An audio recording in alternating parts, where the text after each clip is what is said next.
করি, আনন্দ করি, কিস্তির উপর টাকা লয়। কথা কর না, আছে কি না?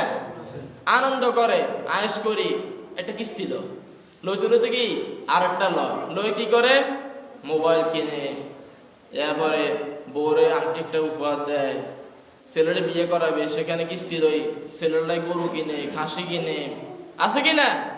এরপর কিস্তি লইতে লইতে হেতে হারান এক লাখ লাখ, সম্ভব হয় না। বউরও লাগে কি না? তার ওয়াইফের স্বাক্ষর লাগে। এবার বেটারা আয় কি করে, ওয়াইফের সাথে দেখাশোনা হয়ে যায়, হয় কি না? হতে হতে এক সময় দেখা যায় কি কিস্তির সাথে কি তার ওয়াইফ চলে গেছে, হেতার বউ রাখে, হেতার বউ আর হেতার আন্ডারে নাই, হেতার ভিতরে নাই, ওই বউটা এখন কি কিস্তিওয়ালা হয়ে গেছে। কিস্তিওয়ালা মানে কিস্তির টাকা দিলে দে নতর বড় নিয়ে যাবে, হয় কি না? এরকম ঘটনা হয় কি না? অথচ কি এটার কোনো কিস্তির লওয়ার কোনো যুক্তি ছিল না। হেতা আয়েশ করি, ফুর্তি করি, টাকা লো, হেতে কি ফুর্তি করে, আছে কি না? কথা কন না কেন? এরকম পত্রিকা আসে বিভিন্ন সময় যে কিস্তিওয়ালার লগে, যার থেকে কিস্তি রয়েছে সেই সাহারার লগে পৌঁছে গেছে, হয় কি না? তাহলে এগুলো কার কারণে হয়েছে? আপনার কারণে। আপনি হিসাব করে চলেন নাই। আপনার টাকা ছিল 50 টাকা, সেই টাকা আপনি খরচ করে দিয়ে নেশা করে, এরপর টাস জুয়া খেলে, এরপর আপনি কিস্তির উপর টাকা লয়, এরপর টাস জুয়া খেলে, আছে কি না?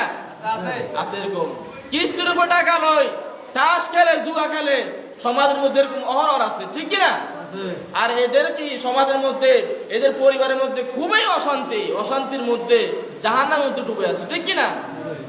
কিন্তু এরা দেখা যায় কি কিস্তির টাকা আয়েশ করে ফুর্তি করে নিয়েছে, কোনো প্রয়োজন ছিল না, কারণ ছাড়া এমনি শুধু কিস্তি। ওইখানে একটা আছে, ওই কোম্পানিতে একটা আছে, কত কোম্পানি লক্ষ্মীপুরে আছে, হেতে ব্যাগ কোম্পানির নাম জানে, আছে কি না? কথা বলে না, আছে কি না? আর ওই কিস্তির টাকা হেতে বাইরে থাকে না, হেতার বউ সামনে, সবাই সামনে গিয়ে, কিস্তিওয়ালার সামনে গিয়ে কি টাকাগুলো দেন লাগে, না থাকলে বলে স্যার আজকে টাকা নাই, পরের দিন আয় আবার স্যার বলা, এই আমনে কই ভাবি, হতে বেটার বলে কি চাচা, বেটার ওয়াইফের বলে কি ভাবি, আছে কি না? তাহলে এই কিস্তি এগুলোরও কি সমাজের মধ্যে, পারিবারিক মধ্যে খুবই অশান্তি, ঠিক কি না? এই কিস্তির কারণে আপনার ওয়াইফ শান্তি থাকতে পারে না। আপনার ওয়াইফ দেখা যাচ্ছে একটা কাজ করতেছে, ভাত খাইতেছে, কিস্তিওয়ালা কি হাজির হয়ে গেছে, দরজা পিটতেছে, কোথায় আছে, আপনার তো পালিয়ে গেছে, কিস্তি দেওয়ার ভয়ে পালিয়ে গেছে, ঠিক কি না? এই জন্য কিস্তি নিবেন না।